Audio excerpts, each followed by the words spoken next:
1400 শহীদের রাজনীতি করে আওয়ামীপনা করবেন, 1400 শহীদের নামে দিল্লির গোলামি কায়েম করবেন, 1400 শহীদের নামে বাংলাদেশে আওয়ামী লীগকে পুনর্বাসন করবেন, 1400 শহীদের রক্তের উপরে দাঁড়িয়ে গণঅভ্যুত্থানের কর্মসূচি পালন করতে করতে বাংলাদেশে সংস্কারের বিপক্ষে দাঁড়াবেন।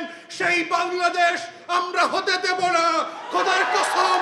সেই বাংলাদেশ আপনাদেরকে প্রত্যাখ্যান করবে, যেভাবে আওয়ামী লীগকে, শেখ হাসিনাকে, শেখ পরিবারকে প্রত্যাখ্যান করেছে।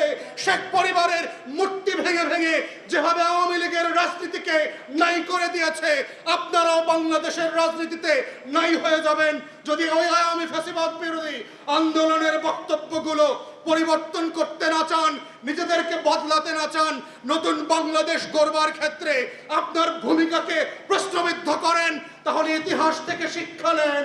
ইতিহাস বারবার হাসিনার মতো করে গোলামদেরকে আজাদির লড়াইতে লেন্দুক দর্জির মতো পালিয়ে বেড়াবে। ইতিহাস আবার মির্জাফরদের মতো আপনাদের নাম খোদাই করে পাড়ায় মহল্লায় লাগিয়ে দেবে। আপনাদের চয়েস, আপনারা কি মির্জাফরের মতো মরবেন, লেন্দুক দর্জির মতো পালাবেন, ইরানের রেজা শাহ পাহলভীর মতো দেশে দেশে ঘুরে নির্লজ্জের মতো মারা যাবেন, না বীরের বেশে নতুন বাংলাদেশে 1400 শহীদের পক্ষে লড়ে বাংলাদেশ গড়বেন?